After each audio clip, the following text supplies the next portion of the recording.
एक बार की बात है। एक गांव में एक छोटा व्यापारी रहता था।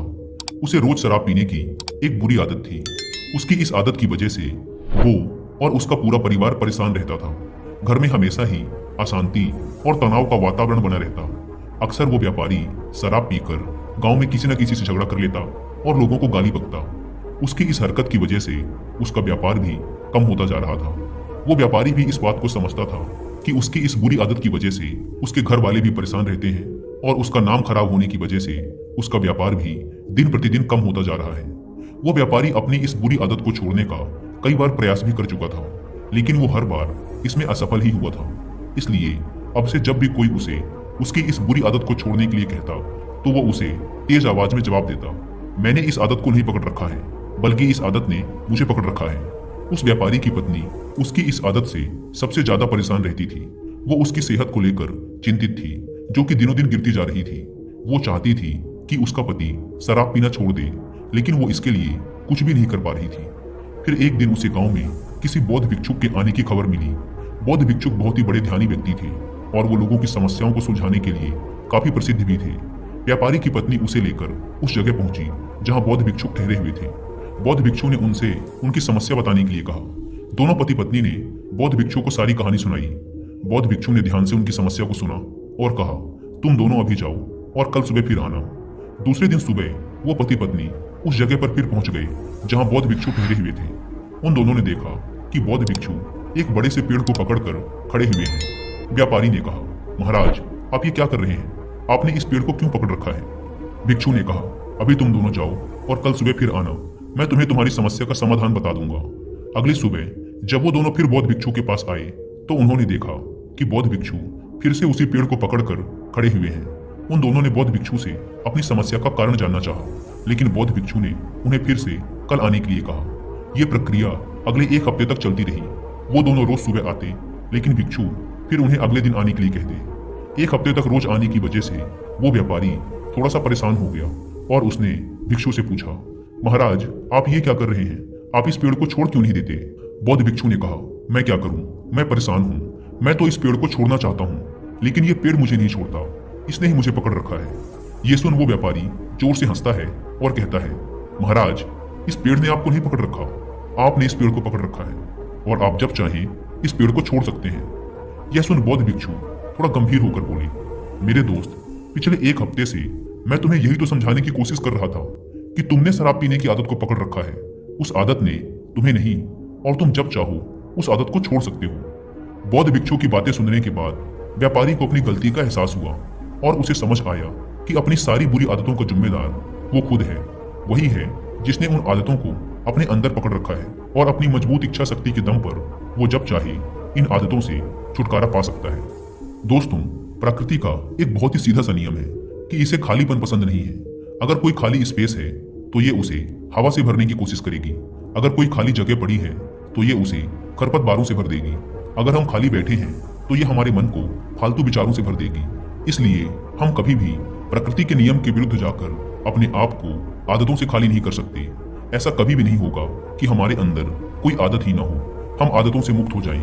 असल में हम आदतों को कभी छोड़ ही नहीं सकते। अगर कोई कहता है कि उसने कोई आदत छोड़ दी है तो असल में उसने जबरदस्ती उस आदत को दबा के रखा है। कुछ दिनों बाद वो फिर से उस आदत का शिकार हो जाएगा, जैसा कि ज्यादातर लोगों के साथ होता है कि वो फिर से अपनी पुरानी आदतों के शिकार हो जाते हैं। ऐसा इसलिए होता है क्योंकि उन्होंने आदतों को गलत तरीके से समझा है। असल में हमारी आदतें मन के स्तर की चीजें हैं, इसलिए आदतों को छोड़ा नहीं जा सकता, इन्हें सिर्फ और सिर्फ बदला जा सकता है। सुबह देर से उठने की आदत को जल्दी उठने की आदत से बदला जा सकता है। जंक फूड खाने की आदत को हेल्दी खाना खाने की आदत से बदला जा सकता है। इसी प्रकार हम अपनी किसी भी बुरी आदत को केवल अच्छी आदतों के साथ बदल सकते हैं, उन्हें कभी भी छोड़ नहीं सकते। आदतों को बदलना इतना मुश्किल इसलिए होता है क्योंकि आदतें बहुत लंबे समय में धीरे धीरे हमारे अंदर डेवलप होती हैं, जिसकी वजह से ये हमारे सबकॉन्शियस माइंड में घर कर चुकी होती हैं। तो आदतों को बदलने के लिए हमें अपने सबकॉन्शियस माइंड पे काम करना होता है, अपने माइंडसेट पे काम करना होता है, अपने माइंडसेट को कंप्लीटली बदलना पड़ता है। और अगर एक बार आपने अपने माइंडसेट को बदल लिया तो आप अपनी आदतों को बड़ी ही आसानी से बदल सकते हैं। किसी महान इंसान ने ठीक ही कहा है कि आप अपना भविष्य नहीं बदल सकते, आप केवल अपनी आदतें बदल सकते हैं, और फिर यही अच्छी आदतें एक दिन आपका भविष्य बदल देती हैं। हम अक्सर अपने आसपास देखते हैं कि बहुत से लोग अपनी बुरी आदतों की वजह से परेशान रहते हैं। वो इन आदतों को बदलना चाहते हैं लेकिन बदल नहीं पाते। अब ये बुरी आदतें कोई सी भी हो सकती हैं, जैसे कि बात बात पे झूठ बोलना, हमेशा देर से पहुंचना, समय बर्बाद करना, धूम्रपान करना और यहाँ तक कि मास्टरबेशन। लोगों के द्वारा इन आदतों को न बदल पाने का सबसे बड़ा कारण है लोगों के अंदर दृढ़ निश्चय शक्ति का ना होना। और दृढ़ निश्चय शक्ति के कमजोर होने का कारण है अपने ऊपर भरोसे का ना होना कि मैं इसे बदल सकता हूँ। और अपने आप पर विश्वास न होना हमारे अंदर पैदा हुआ है हमारी पिछली असफलताओं की वजह से। जितनी बार इंसान असफल होता है उसका आत्मविश्वास उतना ही कमजोर होता चला जाता है, क्योंकि यह इंसानी मानसिकता है कि हम अपनी हार को अपनी कमजोरी के रूप में स्वीकार कर लेते हैं। ज्यादातर मौकों में हम ये मान लेते हैं कि हम ही उस चीज के काबिल नहीं थे। सिर्फ बहुत ही थोड़े से मजबूत मानसिकता वाले लोग होते हैं जो ये मानते हैं कि अपनी गलतियों में सुधार करके वो किसी भी मुकाम को हासिल कर सकते हैं, और ऐसे ही लोग विनर मानसिकता वाले इंसान कहलाते हैं। इसलिए अगर हमें किसी भी बुरी आदत को हमेशा के लिए बदलना है तो हमें अपने अंदर विजेता वाली मानसिकता डेवलप करनी पड़ेगी। लेकिन अब प्रश्न ये उठता है कि ये विनर मेंटलिटी हम अपने अंदर डेवलप कैसे करें।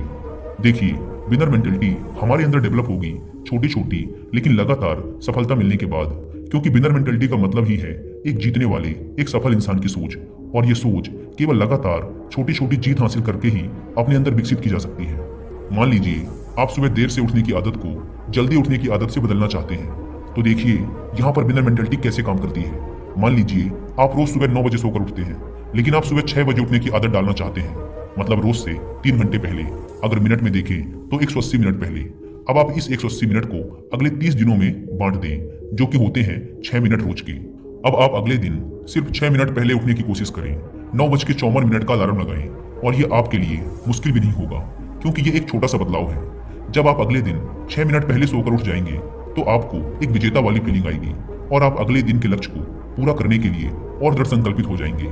इसी प्रकार जब आप अगले दिन 12 मिनट पहले सोकर उठ जाएंगे तो आपका खुद पर विश्वास और मजबूत हो जाएगा। और अगर आपने अगले 30 दिनों तक लगातार सिर्फ 6 मिनट जल्दी उठने की आदत को बरकरार रखा और अपने अंतिम लक्ष्य को हासिल कर लिया, तो ये जीत आपकी मानसिकता पर बहुत ही गहरा असर डालेगी। और ऐसे ही डेवलप की जाती है एक विनर मेंटलिटी।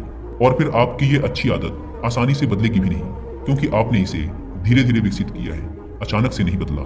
मान लो आप अचानक से 9 बजे की जगह सुबह 4 बजे उठने का फैसला करते, तो हो सकता है कि आप 1-2 दिन सुबह 4 बजे उठ भी जाएं, लेकिन इस बात की बहुत ज्यादा संभावना है कि कुछ दिनों बाद आप फिर से अपनी पुरानी आदत पर लौट आएंगे, क्योंकि यहाँ पर आपने अचानक ही बड़ा बदलाव कर दिया।